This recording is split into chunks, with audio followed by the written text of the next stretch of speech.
Hi everyone, as you're probably aware by now, my name is Laurie of AFTV and I welcome you all to episode 145 of the Talk is Cheap show.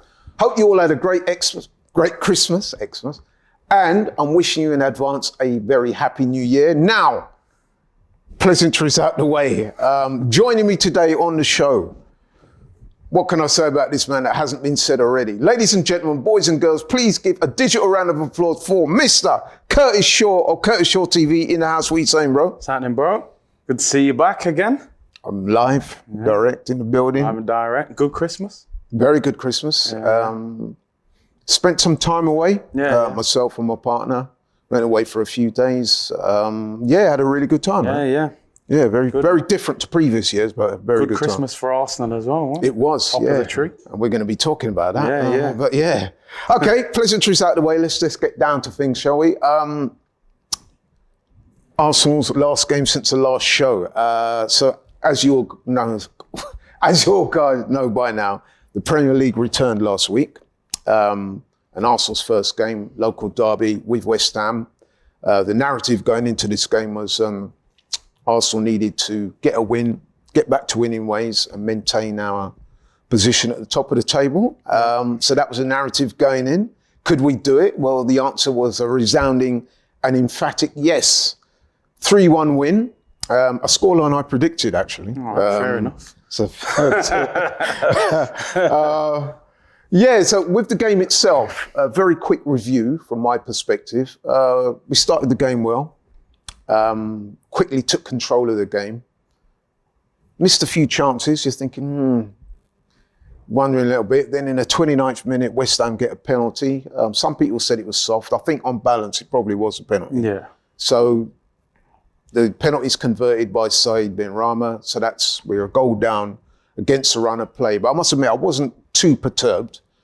We actually went in a goal down, but I was thinking to myself, if we just keep playing to the same level, maybe shoot a bit more. I think my only criticism of that first half was that we could have been a bit more productive in terms of shots on goal. Anyway, resume second half. Within, I think, 8-9 minutes, Saka scores, slightly fortuitously, I think. The shot by Odegaard ends up at Saka's feet, good finish. And then I'm thinking, we're on our way now. I think we're going to be all right. 8 minutes later, I think it was, we go 2-1 up. Gabriel Martinelli, great shot there. Or was it meant? Yeah, snapshot. Snapshot. Fabianski taps. Beats him on his near post. 2-1. I think Fabianski had his Arsenal pyjamas underneath his kick. Wasn't one of his greatest ones. No, it wasn't. But we'll take it, man. Yeah, we'll take it. So then we're 2-1 up and you're thinking, man, this is, we're in control now. And then I think it was on 69 minutes, Eddie Nketiah, the oft-maligned Eddie Nketiah, but who was having a good game up until that point. Missed a good chance in the first half, but he was generally having a good game. So I was so pleased to see him get that goal. To me, that was a goal of the game. Great move. The way he rolled the defender and then the slide rule finish. Great goal. So pleased for him. 3-1. It's all good. Done. Job done. Yeah. Back on top of the table. Curtis, what was your thoughts on the game? I mean, going into it, it was one that I was thinking, we've got to win this game. And you're thinking, how are we going to look without Jesus up front? It was interesting before the game that Moyes was saying, Scamacca and Antonio, no, both doubtful, mate. And then Antonio rocks up, you're thinking, we know them kind of mind games. But I thought it was a bit chalk and cheese, the game. I thought first half we're a little bit too slow in possession. Didn't move the ball quick enough. And like you said, edge of the box, we're still looking for little 1-2s. You're thinking, just pull the trigger, have a shot. But second half, I thought we were superb. I got to be honest. I said this the other day. I think we're playing the most exciting football in the league, even better than Man City's. Man City's is a little bit more tiki-taka. They pass a little bit more. I think ours is a little bit quicker because of the pace we've got of Saka and Martinelli. I thought second half we ripped them apart. They couldn't handle us. I think Saka and Martinelli are they're just becoming an incredible partnership as two wingers.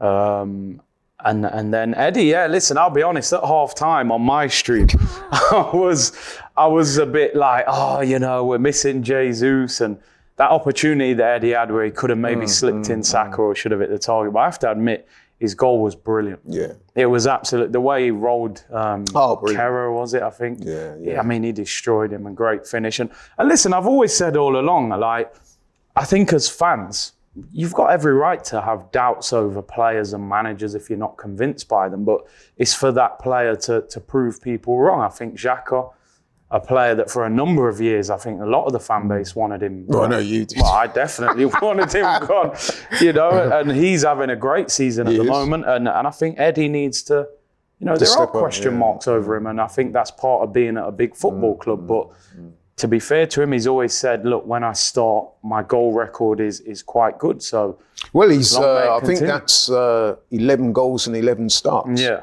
I must admit, I don't want to dwell on the Eddie thing, but I will say this. I was part of the watch-along that covered the game last weekend. And I must say that in the day or so leading up to the game, I was a little bit disappointed. I was online, social media and stuff, and I saw some of the comments that were being made in reference to Eddie, and I thought, a bit negative, man, to say the least, with some of them. And I thought, come on, man, give this guy a chance. You know what I mean? The situations arose where the injury to Jesus is unfortunate, but this, has given Eddie his opportunity, one that he's been asking for. Yeah. Let's see how he does. Yeah. We know, we feel that we're going to be active in the market. Yeah. But until that comes, the responsibility is on Eddie, and let's get behind him. And so I was really pleased for him. I thought it was a great goal. Like I said, I thought it was the goal of the game, one of the moments of the game, and fair play to him. Yeah, definitely. And I would also add on that all that played out in front of Arsene Wenger, who was back in the ground for the first time since 2018. What was your thoughts on that? Huh? I loved it, to be fair. I thought, to see Thierry on the touchline working for Amazon, and then, it's like King Henry and then the Godfather, Wenger in the stadium. Personally, I think it's good that he took a while to come back. I think when he left the club, it was very raw. I think people felt a little bit sour about the way that he'd stayed for so long. And I think he's done the right thing by giving Arteta that space. And the way he just turned up, it wasn't announced or anything. He was just there. He got a great reception from the fans. And I think it is the time now to give him the statue. Yeah, I was going to say, there's talk about the statue. That's... Yeah, I think reignited that debate. Where are you on that? Yeah, I'd give it him. Yeah, 100%. I know. Listen, even me as an Arsenal fan, I had criticisms of him towards the end. I think he stayed for too long. Yeah, I'm also mindful of the fact, for me, my age and whatever, I think he gave me the greatest period of Arsenal I've ever seen, to be honest. So I still think he's a legend. I think he deserves a statue, and I think it's great to see him back. Great to see him back. I would concur with pretty much all of that. I mean, I did a show yesterday with Cecil, shout out to Cecil, and he asked me about the Wenger situation. I said, listen, man, number one, it was great to see him back in the ground, first time since 2018. And I said to Cecil, look, I was there at that last game in the season back in 2018. And I remember the mood being slightly, how can I put it? It's a mixed kind of day. And let's be honest, man, I personally think that with Arsene Wenger, he was probably the greatest manager the club has had in its history. Yeah, a great manager, innovative, ahead of his time, but with a lot of great sportsmen in life. Sometimes they go on a little bit too long, and I think that's what happened with him. Yeah, I think if I'm being honest, he could maybe have left the club 2 or 3 years before he did. Probably after the FA Cup final, I think. So he was in danger of tainting the legacy had he gone on any more. So I think it was the right time for him to bow out. That being said, he's come back now. It's great to see him back. I thought the performance was a fitting tribute to him. Yeah. And talk about the statue and all the rest of it has been reignited. And personally, I agree with you. I think, let him have his statue. I think the timing of the return was perfect. I think if we're 8th in the league and we're struggling and Wenger, you're like, well, part of this is your fault. But when you're top of the league and everyone's good, roll back up, wave, everyone sings your name. I think the timing was It was the perfect storm. Yeah, it was. What do you say about some people? And I know Stricto, shout out to Stricto if you're watching. He suggested a stand rather than a statue is even more appropriate. What's your thoughts on that? I think the statue. Yeah, I think the picture of him holding up the gold Premier League trophy, I think that's the iconic moment. Maybe not him doing up the zip on the jacket as the statue, but no, I think a stand is definitely a big, big sign of respect as well. But I just think I would give him the statue as well. Yeah, okay, fair enough. Yeah. I've got to ask you, Martin Odegaard, he got man of the match. Now, we've spoken about Martin Odegaard on previous shows, and we were... Well, no, I had said this. I'm not going to put you in this. I'd said at times he had flattered to deceive, and we needed a goal-scoring midfielder, somebody who's, proactive in that sense. But I must admit, he is starting to look the part now, and he's assumed the captaincy, and he's looking a real player. What's your thoughts on Martin Odegaard? He's having his best spell since he's been at Arsenal. And I agree with you. We said it, Maddison got more goals, when the debate was over them two. But this season, Odegaard's adding goals to his game, top scorer for the club. I think if he'd have scored against West Ham, that would have been like a near enough 10 out of 10 performance. And I think he's starting to really come to the party. I used to call him Solar God. I said he only turns up on a sunny afternoon at the Emirates, when you go away from home in them difficult. But I got to be honest, this season he's performing. He looks like he's difficult to mark, gets on the ball a lot. I think everything goes through him. He's kind of doing what Ozil was sort of doing when he was at Arsenal at times. He unlocks the door. West Ham, when they went 1-0 up, at times their whole team was behind the ball, even Antonio. And he was the one who always looked like he was going to unlock it. So I think... You look back at that now, £35 million in this market, that's an absolute bargain. So you do have to actually give Edu some credit absolutely. For that signing. Yeah. And fair play to Arteta as well. He's got the best out of it. Because like I said, when he had the loan spell, and he did look good, I must admit. And then when he came back, I was not sure if we got the right one there, but I have to say he's performing. He's performing really well. As I said earlier, he's embracing the captaincy in the right way. If anything, that's upped his levels. So I'm really impressed about that. One thing I've got to ask you before we move on to other matters, the bizarre substitution. El Neni coming on for... L20, they're calling him. What did you make of that? What's your... Should we read anything into it, or is it just something that I don't think it's that big a deal. I see it happen a lot. Games nearly finish. West Ham, they're trying to pump the ball in the box. You just want to slow it all down. Bring it. And look, El Neni was probably thinking $5,000 appearance fee. I'll run around for 20 seconds. Some people are talking about appearance fee. Some people are saying, if it counts towards if we do win the title, we're getting a medal and stuff like that. 10, is it 5 or 10 appearances? You have to make? It's probably not anything like that. I don't think there's a lot sinister to it. or anything. No. It's just the way it played out. I think he was just trying. It was just funny. He came on. Ran there, full time. And it's funny because, am I right in thinking that when there's a substitution, the referee normally add on another 30 seconds? The time he was on didn't even add up to 30 seconds. Ref was like, so late, mate, I'm just going to end this anyway. It was a bit bizarre. 20 seconds. And it's interesting because, some people were saying, this shows what a great team, man. And then some people are saying that some other players, they didn't name any names, but there've been some other players throughout history that would have balked at the manager bringing them on for 30 seconds. They would have said, it's all right. I think El Neni and Holding in particular, they're what we would call club men, aren't they? They'll do it. They don't mind. They're happy to be there. Because in reality, people would say if they were to leave Arsenal, they would probably go down a level in terms of the club they would be at. So, I don't think you would have done that with Alexis Sanchez. You wouldn't have done that with Ozil, Aubameyang, Henry. You're not going to bring them man on for 20 seconds. We've seen with Ronaldo. I think the reaction might have been a little bit different. Ronaldo was in the car park, wheel spinning, you know what I mean? But El Neni, listen, that's probably an extra $5,000 for that 20 seconds. He won't mind. Fair play. Inflation and all that. I'm sure he deserves it. But anyway, the upshot of that is that we won the game. It was a great performance. As we said, played out in front of the legend who is Arsene Wenger. Back to the top of the table they were. At time of speaking, we're 5 points clear because we know Man City, last night. they won their game against Leeds. So as we stand now, we're currently 5 points clear at the top of the table. Yeah. And the ongoing narrative is going to be, can we sustain it? Which leads us nicely onto our Ops of the Week. Because one thing we know about the Premiership, the games come thick and fast. So it's another week, it's another big game. It comes on New Year's Eve. Yeah. It's against Brighton, a team that, let's be honest, recently they've got the better of us, haven't they? They have. Yeah.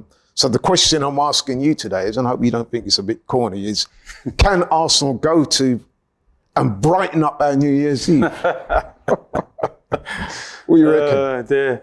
I mean, first of all, Premier League 5:30 kickoff on New Year's Eve. Thanks a lot. Do you know what I mean? Yeah, I must admit, that's shambolic. If you're going to that game and you want to travel back, but anyway, especially like you look at United and them man have got their early kickoffs. 12:30 kickoff. But listen, this is going to be a hard game for Arsenal. Make no mistake about it. Brighton, you know, I think when Potter left, a lot of people were thinking, will they go downhill a little bit now? But this manager's very highly rated. I've heard Pep speak about him. I think he's got a friendship with him. And they just seem to be able to churn out results and find players. I mean, McAllister, Caicedo, Trossard. They just turn them out time and they play good football. So they do, yeah. This is going to be a very hard game for Arsenal. And I have to admit, I'm a little bit nervous about this. There's some trepidation on my part as well. I would make us favourites because we're top.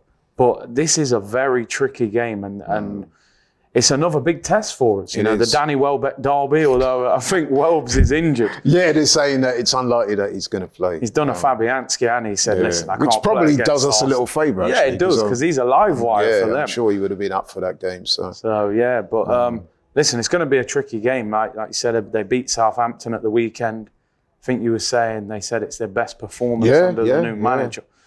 I mean, in preparing for this show, I did a little bit of research on Brighton, and I've been covered a few interesting things. First, let's look at Brighton so far this season. So currently they're 7th in the Premier League, 15 games, 24 points. They've had 7 wins, 3 draws, and 5 losses. Compared to us, we're top of the league, 15 games, 40 points, 13 wins, 1 loss, 1 draw. But Brighton are playing well. And if we look at the corresponding fixtures, we haven't beaten them in our most recent 3 meetings. They beat us in the EFL Cup a little while ago, 3-1. They beat us in the Premier League back in April, and October 2022, that was a 0-0 draw. Yeah, I remember that, So, it's definitely going to be a difficult game. And you were talking about the manager. He took over from Graham Potter back in September. He was previously managing Shakhtar Donetsk. And by all accounts, he's got them playing a good level of football. He favours a 4-2-3-1 formation with wide forwards. And like you said earlier, his mentors are Pep and Marcelo Bielsa.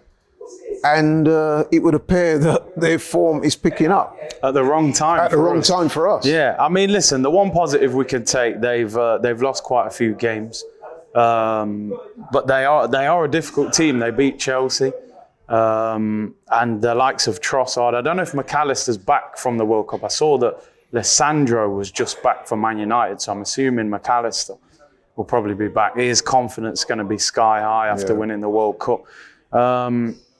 But we've got to win this game. We've got to win this game. If we've got any aspirations of winning the league, you've got to go there and beat them. We're the form team. And our attack is potent at the moment. You know, all 3 of our front 3 scored in the last game, which I think was a big positive. Saka, Martinelli and Nketiah. So we got to go there and get the result. But it is going to be a tough game. They move the ball well. I kind of think the fact that they play quite an open brand of football and they'll attack us a little bit will suit us. I think we can then hit them on the counter-attack with our pace. So I was going to ask, given the fact that they are the home side, do you think there'll be an onus on them to come at us a little bit? That will mean we might be able to hit them on the break with people like Martinelli, Eddie and people like that? Yeah, I think with it as well, New Year's Eve, packed crowd, Brighton, it's a big game for them.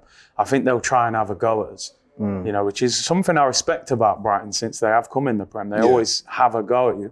But I hope it works for us that we can hit them on the counter-attack with our pace. So hopefully we can we can pick them off. Yeah, definitely.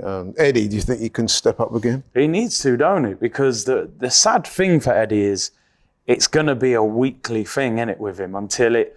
Because at the end of the day, look, he scored in the last game. He played well. That's great. That's the first tick. But he's got to show some level of consistency, Annie. That's what people are looking for. Can you do it for 4 weeks, 6 weeks, 2 months?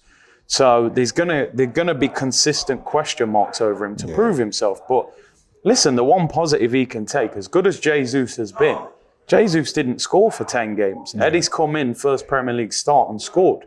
So he can take a lot of credit and confidence out of that. You've come in one start and scored. So if he can do it again, I think that's an excellent point, because him getting that goal, the fact that it was such a good goal as well, is so big for him, because it's the confidence that he's going to have going into the next game. Yeah, pressure's still going to be on, but knowing that you got the goal like that, such a good goal, and finished the game off. Now he's going into this game against Brighton, and his confidence is going to be sky high, and I think that's the biggest thing. Definitely. So that's why I was so pleased when he got that goal, because going forward, it's going to be important for him. Because every game he don't score, you have that pressure. One game, so he's got that goal. If he can keep it up, and listen, he's a live wire. Yeah, he is a live wire. He gets about the pitch. He's sharp. He's always waiting for a chance. I think it will relax him a little bit, because I think sometimes you look at that chance in the first half. I think he snatched it. It was like, I need a goal. I've got to prove myself. Yeah, that's right. Now he's scored, I think he can relax a little bit and play his natural game. So hopefully another goal from him, man. Definitely. Yeah, we welcome that. The team and formation for this particular game, how do you see that I think the team almost picks itself at the moment. The only one you would sort of maybe question is would Zinchenko, Tierney. Yeah. I thought Tierney had a tough night the other night against Jared Bowen. I thought he spun him a few times. Do you know what I mean? I got a bit of criticism on my stream because I said I thought Bowen was really troubling him. Yeah. And I think, if I'm being honest, that was the one area of the pitch that was causing me concern. Yeah. Yeah, definitely. And I'm a fan of Tierney, so for me to say that, you know that it wasn't all right. But initially, Jared Bowen was it was causing him a lot of trouble, man. To put it lightly. And you know that when Zinchenko's been fit, he seems to have got the nod over Tierney. So it'll be interesting. They've got the likes of Trossard out wide as well, as dangerous winger. So maybe he goes Zinchenko, Tierney. I'm not sure on that one, but I think the rest of the team, it picks itself now. The goalkeeper, the back four. Even Saliba, I got to be honest, for the standards he set, I thought I don't know, sometimes you think, is he a bit rusty from the World Cup? He's been there for 6 weeks. He's only played 20 minutes. He'll also be on a bit of a downer. France lost the final. But he wasn't. I thought after he gave away the penalty, he actually played a lot better. Yeah. That was a bit of a sloppy moment, the penalty. I thought it was a penalty as well. Yeah, it was. Yeah, I thought so. Contact was minimal, but it was enough to knock him off. So, but yeah, I think the rest of the team picks itself. Midfield was solid. Front three all scored. Ramsdale did well. Interesting that they said, I saw a stat, Ramsdale hasn't saved a penalty since he's been at Arsenal. Which, it's not a major criticism because it is hard to save a penalty, but it'd be nice to see him save a penalty, if one goes against us. Yeah, interesting. I wasn't aware of that, but hey, I'll note that for future reference. Yeah. Right, so I've got to ask you a prediction, and why? I'm gonna go for a 2-1 win because I do think it'll be a tough game. Pebble Beach, Brighton, you know what I mean?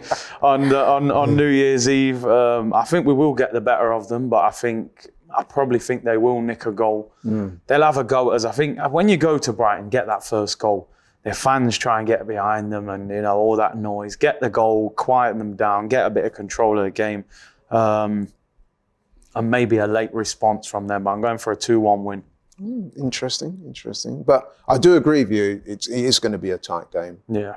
So tight that I think that if we're going to win this game, we need to keep a clean sheet. Okay. And I think we will do that. And I'm backing us to nick a goal at the other end and going for that man again, Eddie. Eddie again, 1-0. Going for Eddie to get the goal, the all-important goal. Yeah. 1-0 win. that will keep us top of the table for another week. Let's face it, City are breathing down our necks. They are. I don't know if you've seen Haaland's interview where he's like, I did see that. Down Arsenal. I was like, okay, Ivan Drago, the robot. But you know, in a way, I welcome that. I welcome that. I want to see, this is what I want to see. I want to see. You know how many times over the years I've been checking my phone like, how are Brentford getting on? You know what I mean? We got to hang on to 7th. You know what I mean? Now I'm like, Man City, how are they getting on? Do you know what I mean? So it shows the progress that's being made. And let's see how they handle the pressure if we keep winning. Yeah, we need them to slip. You know, they'll be under pressure as well. Yeah. I want to see it go down to, if not the wire, I want to see us put in a real challenge and see where it takes us. Yeah. And I think that we've got the squad and manager, and I think the all important thing for me is this transfer window coming up. I was chatting to my good friend Lee Judges. Shout out to Lee Judges. So we was talking about the importance of this transfer window, and I'm going to ask you as well. For me, I think that we've got to go out and really go for it, man. I mean, you're not going to buy for the sake of it. No. But I think that this is a crucial transfer window. And I think that any expenditure in this transfer window is not as much as getting signings through the window. It's actually an investment for the future. I would say that I think the 15-16 when Leicester won the league.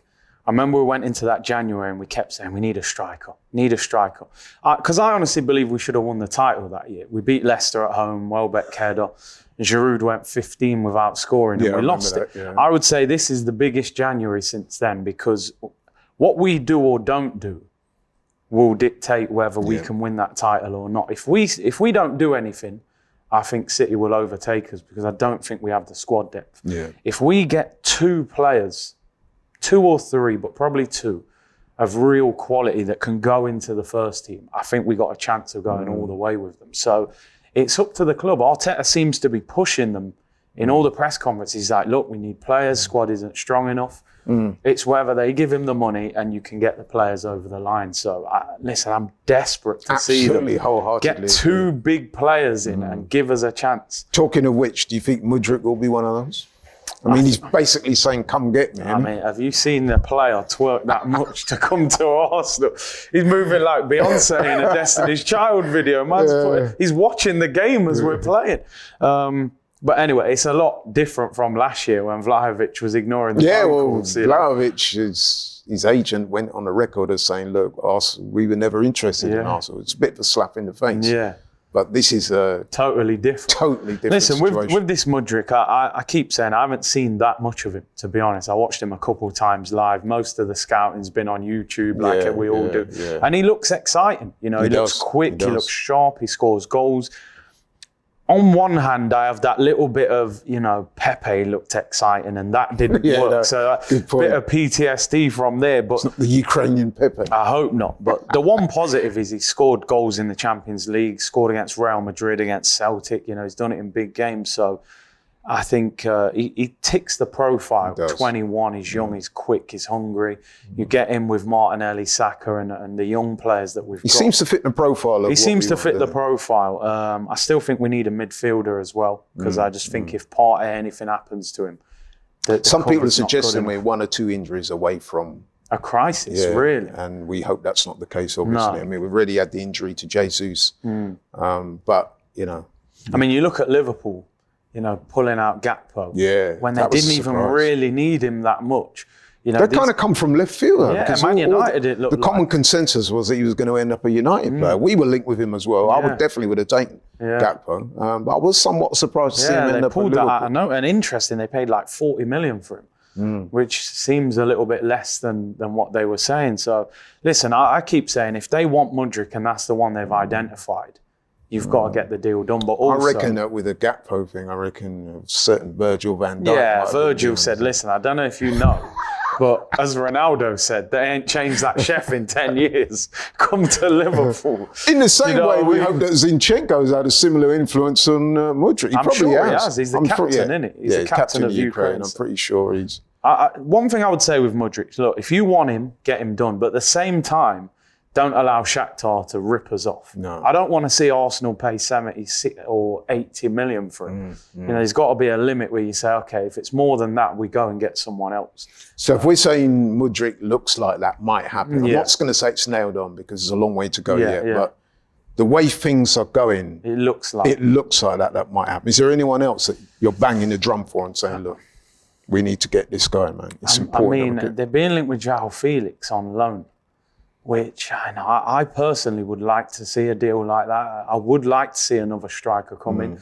Even if Eddie's doing well, you've still got to bear in mind, if he needs to come off or he gets a knock, we don't have another striker. You know, you've got to have another striker that can come on. So if we could injury, loss of form, anything could happen. Anything, you've got no striker. So for me, if you could get a João Felix on loan with maybe an option to buy him in the summer, just as like a 6-month trial to see how he does, I think that would be good. I also, as I always say, I think we need another midfielder. Partey holds our midfield together. He's been immense this season. He has. Another good game the other day. I think Xhaka has benefited from his form as well. So I'd love to see another midfielder. Who that is, I don't know. Obviously, Douglas Luiz signed a new deal. Danilo seems to have gone quiet. Tielemans? I just get the impression now they're going to wait till the summer and try and get him on a free. I'd love to see us get someone like Milinkovic. But then we've already said that I'd rather them spend the money and look at it as an investment rather than think, oh, we can wait a few months and then things start to go wrong and then all of a sudden you're wishing that you had actually gone out and got him. I do like Tielemans. I do think he will enhance the team if he comes. He's had a poor season though. And he hasn't had the best season. World Cup as well. So I feel like his stock's gone down a little bit. But then De Bruyne had a poor World Cup. Yeah, true, So he's a monster in the Prem, isn't he? But listen, I think we both agree that we do have to do some at least 2 players business in the transfer window. I think it's going to be crucial to our chances of winning the Premier League. So it has to be looked at it in that context. But anyway, we're rounding things up now. We're bringing the show to a close. So just to recap, you're going for a 2-1, a tight 2-1 win. I'm going for a 1-0 win. I do think it's going to be a hard game. A difficult game, but it is a winnable game. I think, listen, at the moment, like you said yourself, Curtis, earlier, we're playing some really good football at the moment. Confidence is high. We're top of the table. So, you know, these are the kind of games that top of the table sides who've got their eyes on winning the Premier League, finding a way of winning. So that's why I'm going with my prediction. There's plenty of difficult games coming up ahead, so it's all to play for. Yeah, definitely. But listen, bro, thank you very much for coming on, for being your honest, forthright self as usual. Thank you guys for tuning in, for your continued support. We've had great support throughout the year. We hope that continues into the new year. Thank you very much, guys. Hope you enjoyed the show. Look forward to seeing you next week. Shop for AFTV merch at shop.aftv.co.uk. Subscribe to us on YouTube. Follow us on Instagram, Facebook, Twitter, TikTok, Snapchat, and Twitch. We've got content for every platform, so check it out.